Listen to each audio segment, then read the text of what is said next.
yesterday was the anniversary of the Battle of Antietam. At the same time was Operation Market Garden in World War II.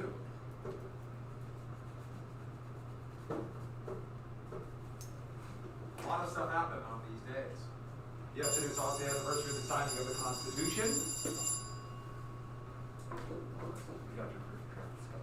Lots of stuff. Okay, so got some stuff to hand back, and hopefully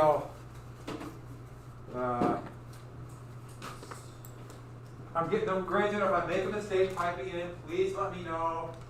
It's far too easy, especially for me to miss that. If I mistype a number or make a mistake in a line. I always hate doing things on the computer anyways. It's hard to see on the screen, at least for me. And so if I make a mistake, let me know and I'll change it. I do not want to give you a bad grade. Yeah. Don't. So please let me know and I'll change it right away. Yeah. Will you assign reading assignment packets? Reading assignment packets. Yeah, like for AP, QQ or AP. I don't know what you did, so. Just the little lists of topics. Little list of what? Little lists of topics that you. No. Didn't I give a list already for AP? But like, do you do that for every? Yeah, I do that for everyone. Okay. I see what you mean. Okay, yeah. I was kind of, what? Packet? Okay. You give me a break. I'm a little out of it still. And that's one thing. If you don't know, we speak in different terminology. So let me hand these back, and then remember what I told you then on Thursday, because I won't see you again for 5 whole days. Will it be 5 or 6? 5. Math is tough, and I have a math degree. I can teach math. I don't know if I could anymore. It's been so long. Remember, then on Thursday, I'll give you a very easy, very basic little quiz. This is your math. It's out of 30, but a basic little quiz on your on what I did on Monday and Tuesday. Sound good? Have your notes. Have it open. So that's my way of rewarding you. Carlin, here you go. It's out of 30 on this. It is 6 days. It is 6 days, isn't it? Yeah. I'm bad at math. Yeah, it's 5 days from yesterday. I thought I wasn't losing my mind. That's a problem. I'm not. Days from yesterday. Does 5 days from yesterday make sense? No. What am I talking about? It'd be 7 days from yesterday. Well, it'd be 1. Let's just all shut up. Yeah, I would know that. I don't know where I'm going with this. We're out of control. We're in English.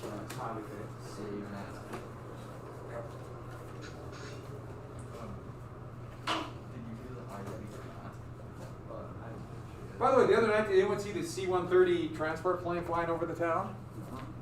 That's cool. They must have been doing a nighttime drop for Rangers. They train at Fort Harrison. C-130 is this big 4-engine transport, and I was walking around the town. I was taking a walk because it was only mostly smoky. And this huge plane kept circling over. And at first I thought it was one of the fire apprentices train. It was a flying train, and it scared me. I'm getting there. Back. And then.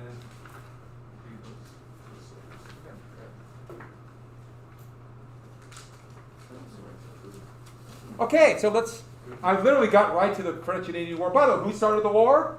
George Washington. Yeah, Washington. Now, it would have started anyways, almost certainly. But Washington, if I didn't hand it back, I got some more back there. I got a couple of things without names. And so ask me after and I'll get into it for you. And because I don't know your handwriting yet and everything's all weird. So getting used to it. And, almost forgot. So I did assign, Zen chapter 4 is a very short chapter. So I assigned this, I think it's only like 9 pages. But it talks about the events leading up to the Revolutionary War, and I really like the way it talks about, it goes beyond, I got to talk about the bigger political issues, but it talks about the way life was for people. And, but like in Boston and some of the inspirations for rebellion. There are only 2 questions, 1 and 2. You have to do, and since you're going to be gone, just go and turn it on Teams. Is that okay for everybody? And same thing with the notes, I'm going through them, but most people are doing them, and that's great. So, I think I put down for the due date like on Monday, but just get it in those Monday or Tuesday in those days. And that's part of the reason why I gave you that week, a week grace period. I was talking to first period right before school, some got there early and we're talking about how hard, they were talking about how hard it was to keep everything, keep track of everything. Because yeah, something's online, something's not online, something you turn in. And that's why I give you the extra time. I'm confused by it. Maybe just like, did I hand that out? Did I do that online? What? And so, I think it's even worse for you because you have 5 or 6 different classes. And even though I try to do everything on Teams and try to be consistent, and I'll put the next week's schedule up on my website, we're all the teachers are going to do things a little bit differently. It's just the way it is, right? And so I sympathize. Yeah. How will you take attendance for the days we're not here? That's what I'm going to do. That's why I'm grading the notes. Okay. No. So you have to have it. Okay. That's, So, yeah, I'm not going to do it like you have to check in. okay. If we have to make a shift on that, it probably won't come from me, but let's say from above, they say we have to change, then I'll let you know. Thank But you. right now, you're going to be accountable for it. I think that's a good way to do it. Okay. With that, we got right to Washington starting the war. And what was this fort, by the way? Yeah, Fort Necessity. You're in trouble if you have necessity. And how did he start the war? It's because he couldn't do what? Speak French. Yeah, couldn't speak French. So he signed it. And this would start the whole thing. And okay, the story about Half King and about the Mohawks and the hair, yeah, that's not going to be on the APUSH. But it's still, they're good stories. And it's kind of amazing how this kind of series of weird events took place that would lead to so much. And so one of the great things about history is, really got amazing stories. Combined with, if, really try to emphasize, combined with the fact that we can emphasize how it leads to so many things today. We don't live in a vacuum. It ain't just all of a sudden appear and it's like this. There's reasons why it's like this. And if you don't like the reasons why, or don't like the way it is now, you can't change it if you don't know the reasons why it is. And trust me, if you don't know, boy, will you be manipulated. If you don't believe me, watch the commercials for politicians right now. I saw last night one of the most blatant lies by a politician. I mean, there's a lot of them. I can't even tell you. It's kind of shocking now. But in Montana, by our sitting senator, it was like, my God, are you lying through your teeth? About pre-existing conditions. You know what that is? Yes. For health care. Mm-hmm. And he says he'll do whatever it takes to support people keeping their insurance with pre-existing conditions. We have a very weird system. It comes from the 1950s. It's a long story. But no, he said I'll do whatever it takes. He's voted against pre-existing conditions. He publicly stated that. He's lying. Why is he doing that? Because he figures most people won't know. Right? So that's why you need to know these things. Now, I'm not saying his opponent hasn't lied. Of course, probably misleading and stuff, but boy, that was a whopper. All right, so let's get back to this. Did I mention Braddock yesterday? Did we get to that? Yeah. So Braddock is snaking his way through, and Washington was his second in command. And the thing about it is, did we get to that? So the thing about Braddock was, he thought, I know how to fight. I'm an experienced general. I know the proper way. European-style fighting. These dumb colonists don't know how to fight. And if the French want to go hide in the trees, we'll wipe them out. We know how to fight. Because by the 18th century, they had figured out how to fight in Europe with the style of weapons they had. And so the plan was, and this is the Battle of Blenheim. Blenheim, Lord Marlborough won his big victory. His descendant would be a guy named Winston Churchill. Lived in this beautiful house called Blenheim. If you get a chance to go to England, go to Blenheim. It's really cool. You win a big battle, because the Lord, the king gives you stuff. I guess it's queen at that time. But the line was basically, or the tactic was, here's the French in a line and the British in line, and they would line up, march to about 50 yards, and blaze away at each other's face until they could overwhelm one section. And the reason why Here are Prussian soldiers right here. Here's British reenactors. Here's the reason why they did that. The muskets at that time, to be for military purposes, that means they have to be really heavy duty. They had to be what's called smooth bore muskets. And they were muzzle loaders. So you had to load them, drop the musket ball down, and tap it down with a ramrod. Has anyone ever fired a black powder musket? It takes a while. And the black powder is so loud. I mean, smokeless powder is loud. Black powder blows you away. I don't know how anyone could hear. And then the big puff of smoke. And think about if you have 10,000 muskets going off at once. You can't see anything. That's why they wore bright colored uniforms. So the generals could see them. If they wore camouflage, they just blend into the smoke. The British wore red. Anyone know why? Anyone know why? To hide blood. No. I've heard that story too. During the English Civil War, Lord Cromwell, making his new model army, found a bunch of cheap red cloth in London. They wore red. You know, the Prussians, which is the precursor to Germany around Berlin, that's the Kingdom of Prussia, they were black. Just some color where they're all alike. And they would line up the muskets, they were what we call smooth bore. That means there was no rifling in the barrels. Because if still at that time, when you fired a lot, the rifling would wear down. And the musket could eventually be worthless. They had rifled muskets. Now the advantage of rifling is, what does it do to the musket ball when it comes out? It's more accurate. It spins. If it spins, it's a little more stable. Therefore, it's more accurate. Smooth bore doesn't spin, so the ball comes out kind of cockeyed, and it can go all over the place. So what's the range of one of these military style? This is called a Brown Bess. That's what the British call their weapon. They used it for 70 years. The main weapon in the Revolutionary War. What's the range? 50 yards. About 50 yards. And that's like 50 yards I can hit a bar. That's what I'm not talking about. I can knock an apple off a head. No, I mean I hit a wall. So that's why they all had to line up. If they're that inaccurate, you need them all to fire together so you're going to hit something. The problem is the enemy's doing it to you. And how far are they away? Think how close they are. 50 yards, you can see their face. You can see their eyes. Also, black powder is not an explosive. It ignites. The gases propel the musket ball. High explosives would not be invented until 1867.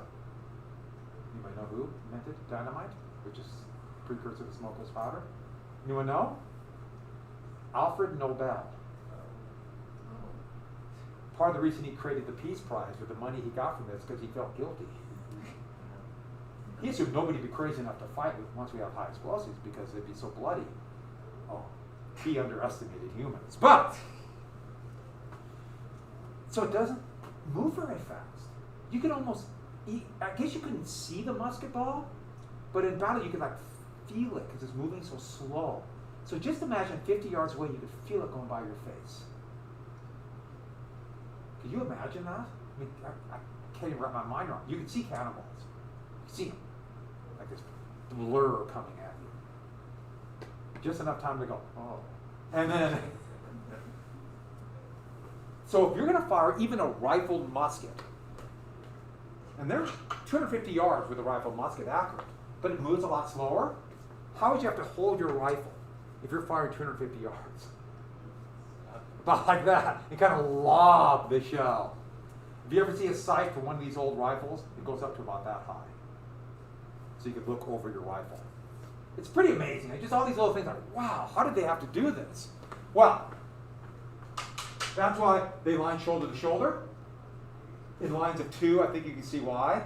So you can have one guy here, and they would be about this far apart. They would literally go like this, so you had room to load. The other guy would fire between your shoulders. Hard to have three lines. I think you can see why. Yeah. The third line would be shooting the back of the head of the first line. Bad for morale of the first line. Well, they'd all be lined up.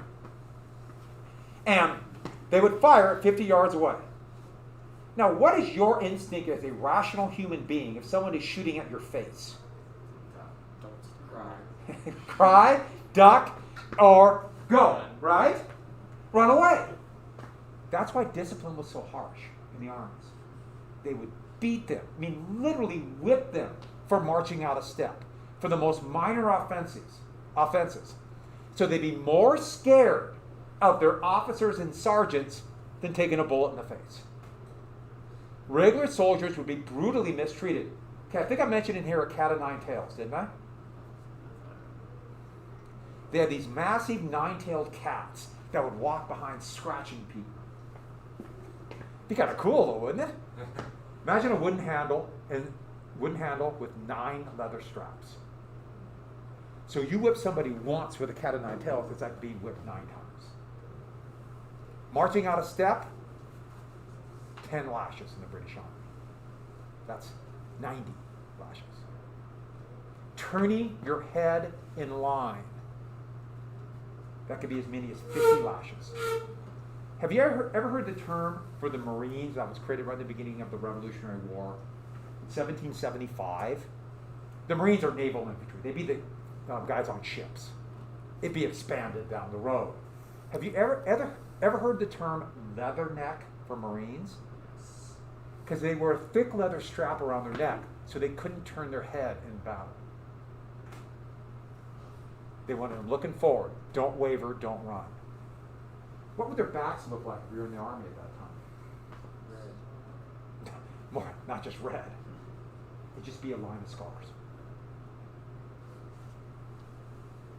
That's why they deserted so much. Militia were citizen soldiers, remember that? They're farmers or whatever, merchants. Then they join combat for a little bit. If they're fighting a regular army, do you see their disadvantage? They don't have that discipline. They're rational humans. Someone's shooting at them, what do? Run! Militia would always run, and that was always the thing. Militia would run, regular soldiers would stand and fight. So, here they are fighting. We'll go through more. If we have time, I might even bring in a Brown Bess musket. Not to know it all and go through the, but just for spend a half a day kind of showing you how it looks. It's really pretty amazing piece of technology. Especially when you think, remember, they're making it all by hand. It's a replica of it. It's not the real deal. And the plan was they would stand and fire, bang, 50 yards away. They could fire about 3 rounds a minute. 3 rounds a minute. And the plan was they start knocking down the enemy. And one side, when they start losing more men, think about men falling and dying, your comrade falling next to you, screaming in agony. What do people start doing? They would say they begin to waver, start running away. And when the commander realizes the enemy is wavering, that's when they charge. They would fix, what is that right here? Bayonet. A bayonet. And turn your musket into a pike. Now they wouldn't go like a maniac. They would literally hook that on your hip, hook the musket on your hip, march at the end. Fast march, a line of pikes. What do rational people do? Yeah, and militia, they don't have bayonets. And so, it's killer for them. So fighting was pretty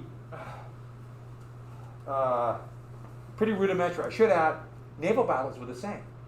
Ships would line up in a line and blaze away at each other. Till ships started to fall apart and they get closer, and then they would board them with naval infantry, Marines. And so with that, or they sink them, hopefully. So that's the tactics. And so here is a kind of a cartoonish drawing of the 2 lines. Here are more reenactors of the British on a planned march. That is a painting of the Battle of Blenheim.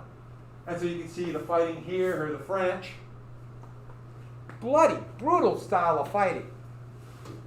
But the armies weren't very big, they had the bright colored uniforms, the smoke.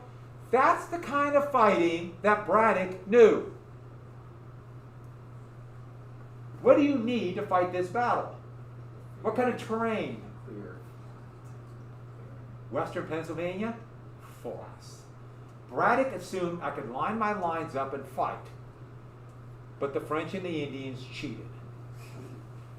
And they came out of the woods at the Battle of the Monongahela, which is right here, this long line getting near Duquesne, and they swept out of the woods and slaughtered them. Hit and run tactics. Here are the Huron attack. You see the British here, another attack by the British. Here is a very stylized portrait of Braddock being killed. And when he killed, it formed just, basically the British just all started running away. It was a slaughter. They lost a quarter of their men. Washington, though, led a successful rear guard with its colonial militia because they knew how to fight that kind of battle. But Washington never got the credit. Why? No one gets credit in a defeat. The British weren't going to reward Washington after a humiliating defeat, where Braddock, one of their heroes, got killed. Washington would be furious. He'd fight for the rest of the war along the frontier against allies of the British, but it would seethe. There's nothing more corrosive than somebody who feels slighted, who feels they don't get the credit they deserve. That just builds and grows. You probably all experienced that. And it just festers like an infected wound. You want to know why Washington was so anxious to become what we would soon call a patriot? You could see the roots right here. So, for the British, though, their luck turned around after initial French victories when the war became a worldwide war called the 7 Years' War.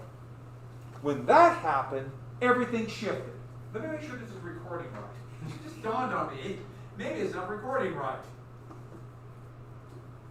It says I'm live streaming. It says I'm going. It's really laggy and glitchy. I blame society.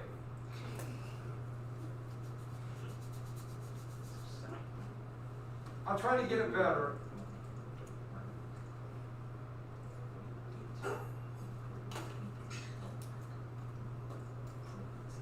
I hope this works a little better. I cut down the bit rate. If I got the bit rate too low, YouTube says you're too low. If I get it too high, it's laggy and glitchy. You feel my pain? Yes. Okay, so all of a sudden now, France is more occupied in Europe, fighting against King Frederick, who would be known as Frederick the Great of Prussia, who, with a smaller army, was able to beat bigger enemies like Austria and France and Russia. He also makes some mistakes, that's another story. But now Britain can focus on here and here, India, but also South Africa, the Mediterranean. And now France went from winning to having to pull back.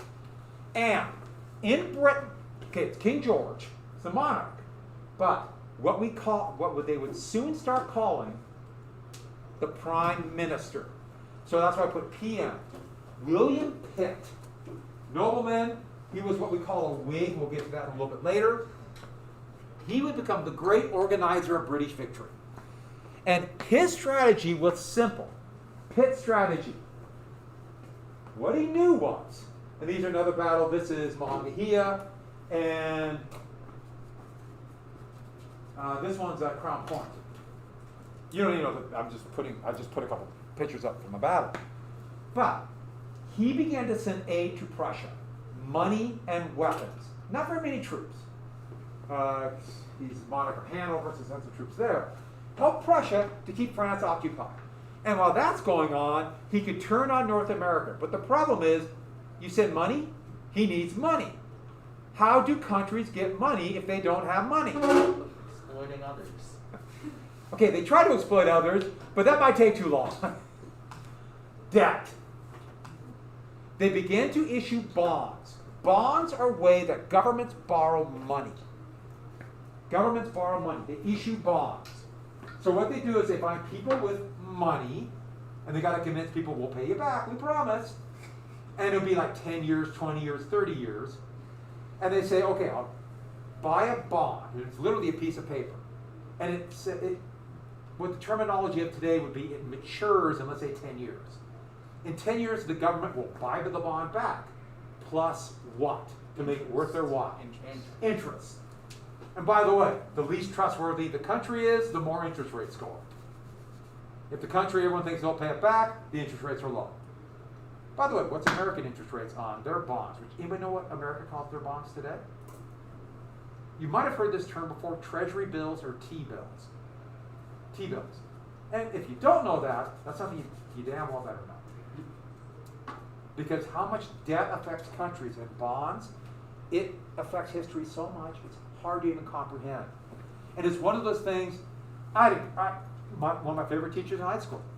I know what you're thinking, this is back almost at this time, but Mr. Leckie, a great teacher, told great stories, but he never once mentioned bonds. I didn't realize how important it was. Anybody know what the interest rates the U.S. has to give, so give more money to get people to borrow money? Is it low or high? It's hot. It's so low that virtually people are paying money to loan money to the U.S. That's how low it is. The U.S. is basically getting free money. It's so low that it's negative in real terms, which is kind of like, wow. By the way, if it's that low, that's when you borrow, because it's free money. Okay, so that's another story for down the road. But here's the problem with this.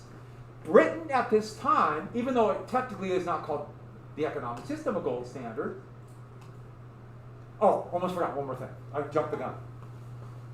A lot of people told Pitt, hey, we can't go into debt, so we have to pay it back. And Pitt made the very rational statement, we'll worry about that when the war is won. Because if we lose, none of this matters. We win the war. It's the same argument if you're in an economic recession, like now. If you're in a catastrophe, you don't worry about what you have to pay back tomorrow. You worry about that when times are good. Because when times are bad and you don't do anything, times will get worse. And what you have to pay back is worse. He said, the heck with it. And their problem was, though, and this is huge, it can only be repaid in gold. At that time, gold was the considered unit of exchange. The problem with gold is there's only so much gold in the world. And so after the war, they're going to have to find sources of gold. I think you might guess where this is coming, or going, I mean. Remember mercantilism? And one more thing, why is it different today?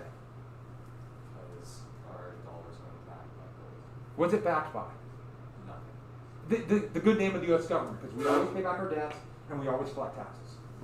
I mean, that are the two things. We always collect taxes.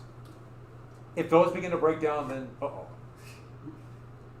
And countries that don't do it, their currency devalues. But yeah, and so that's why people are like, times are bad, but we always know there'll be dollars. And that's why our interest rates are so low. That's why. States don't have that. Montana's in fairly good shape, but most states are going to be just crushed by the pandemic and the depression that follows. I mean, crushed. People don't have as many, people aren't making as much money, they can't pay taxes. Montana will be hurt, but we don't rely on the sales tax, so we're better off than most states. But states are going to be hammered. They have to pay back in dollars, and states can't print dollars. The government can. The U.S. government can. It'll hurt. States like Washington are probably going to have to double their, like for college, will double. And it's already way too high. Hey, if you pay. Montana will go up some. Just warning you. Unless something changes. So back to this. So the British started winning victories along the frontier. They started winning battles. The French started pulling back to their main base right here. But there's a problem coming up. The French know that as long as they hold out here, and there's a long ways from British bases, they're going to be okay. I should add, so in 1758, the French pulled out of Fort Duquesne, just abandoned it, blew it up with gunpowder. The British came in and rebuilt the fort and renamed it after the Prime Minister. And what city would form around that new fort? Pittsburgh. Cleveland. Cleveland, Ohio, and Pittsburgh, yes. Fort Pitt right there. And so if you go there today, it's basically Pittsburgh. There's a big, huge park where the fort was. I'm seeing if it's any better.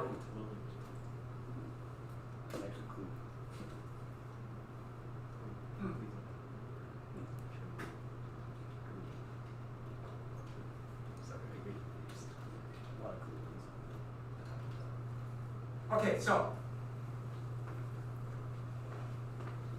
the British then decide Quebec. If they can get the capital of New France, the French, what are they going to do? Hold out to another one of those status quo antebellum treaties. Just hold out. Which is pretty good strategy. They couldn't win the victory. They know it's going to be really hard to take New France. Hold out. And so with that, look, we're coming to a huge battle. Notice the date, September. This week and a half around September is kind of a big month. It sort of makes sense though, because if they're going to go down or go up the St. Lawrence River, this is still the time of the mini ice age. It is, the St. Lawrence would freeze over, or even if it didn't totally freeze over, there'll be huge ice chunks, so you can't sail ships. The British would have to sail ocean-going ships up the St. Lawrence River. That's amazing seamanship. And literally, they would either have to get out in rowboats and have men row and pull these boats, or into the wind kind of do quick little tacks, little turns. So it's going to take a couple months to get from here to here. Well, think about Canada. A couple months, June, July, into August. How much longer do you have till winter hits? Yeah.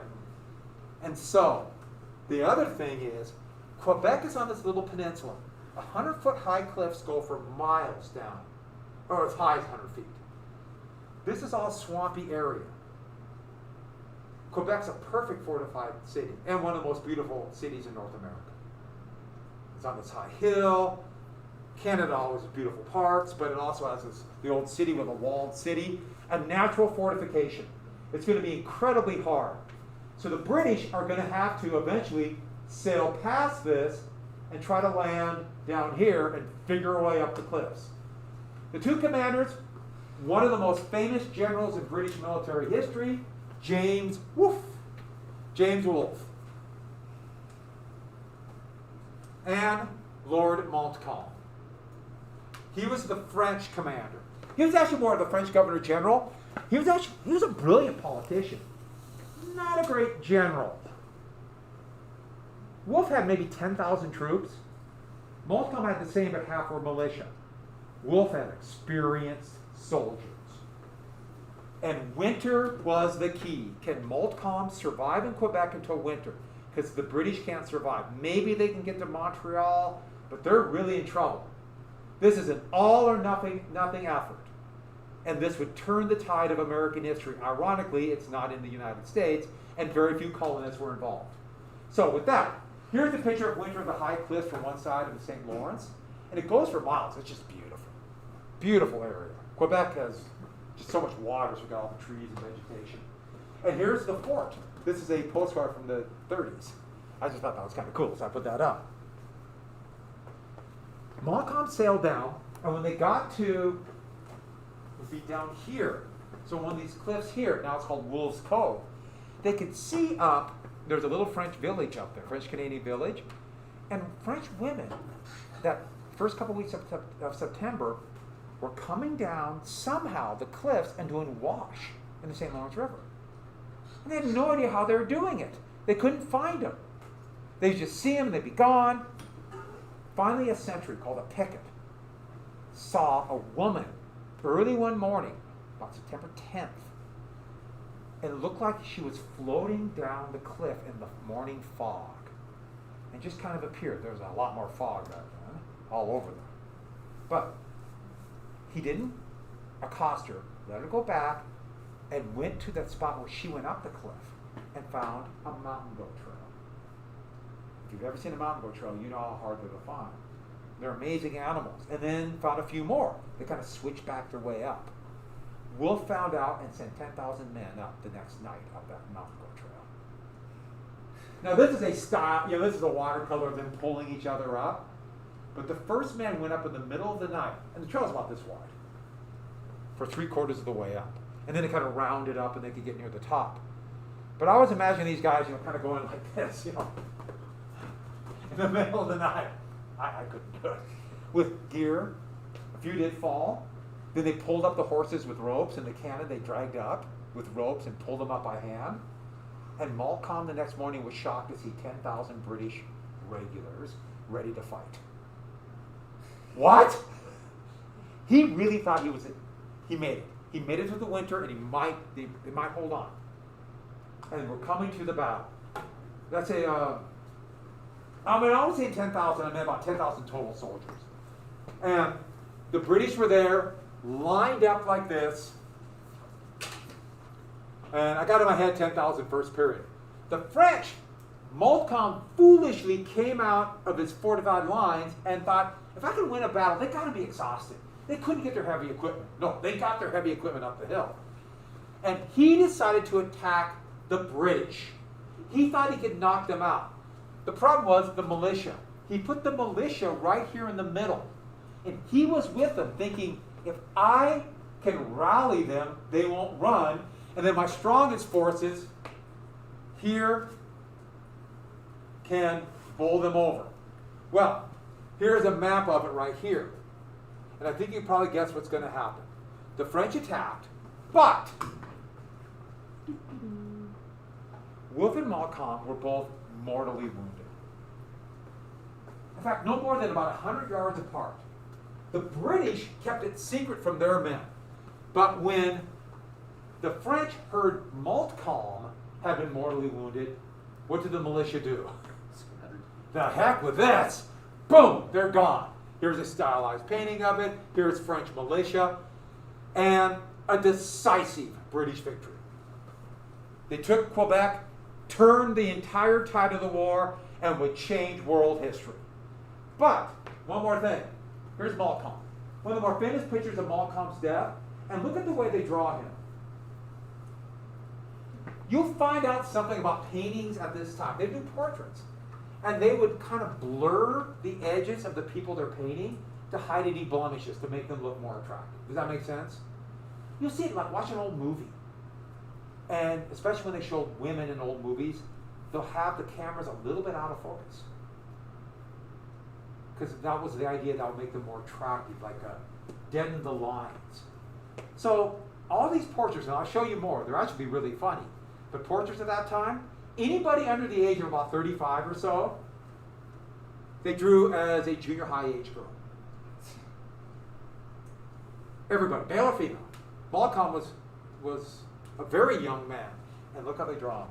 Look at his face. He looks like he's 13. A 13-year-old girl. Everybody over that age, they draw as an elderly woman. If you don't believe me, look at a dollar bill.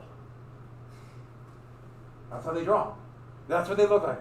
That's very odd. Male or female, they all look like that. So, with that, we're coming to the Treaty of Paris. And the Treaty of Paris would show the huge British victory. But a couple things will come out of this. First off, Britain would get all land east of the Mississippi River. A massive victory. That means they got all of Canada, all the way from Hudson Bay to Florida. And Florida, which was part of New Spain, they got. You getting this? All the way. France had a choice.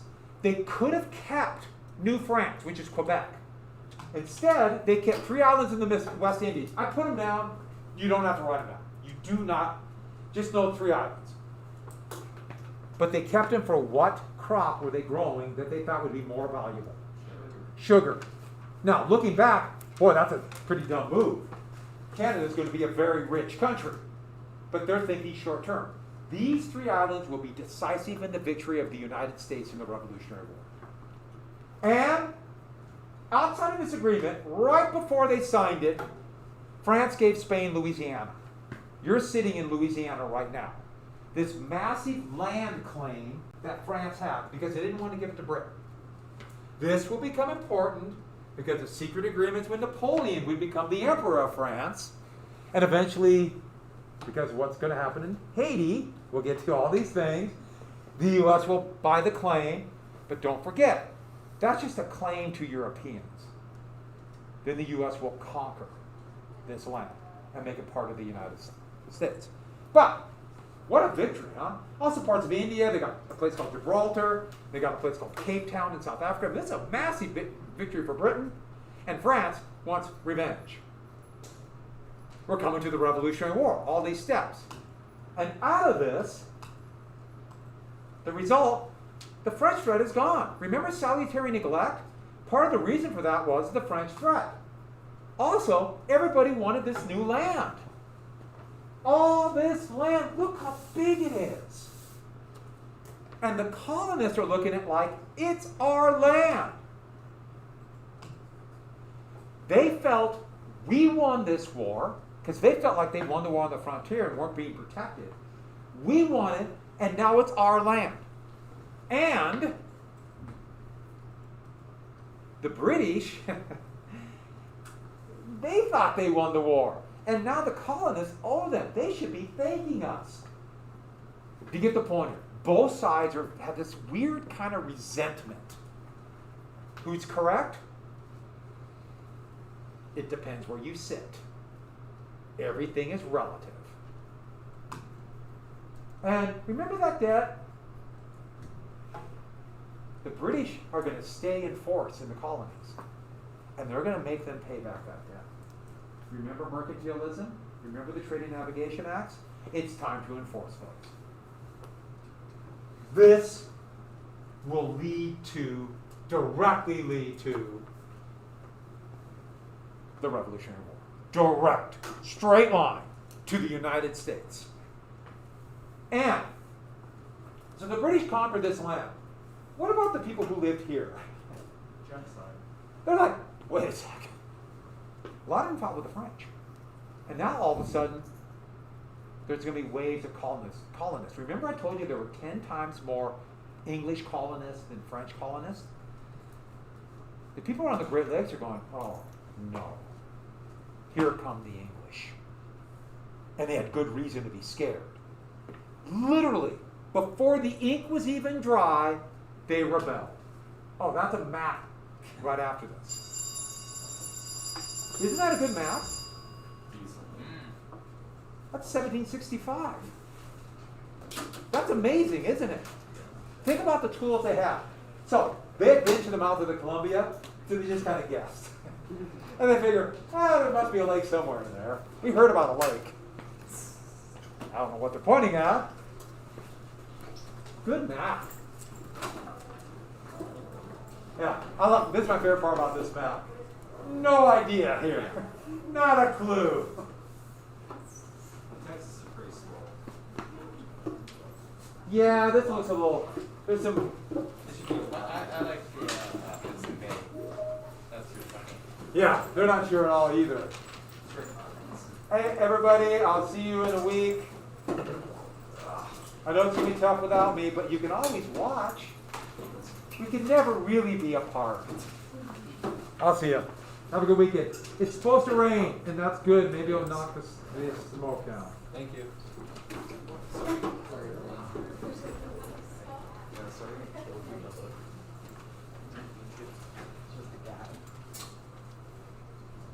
End the stream.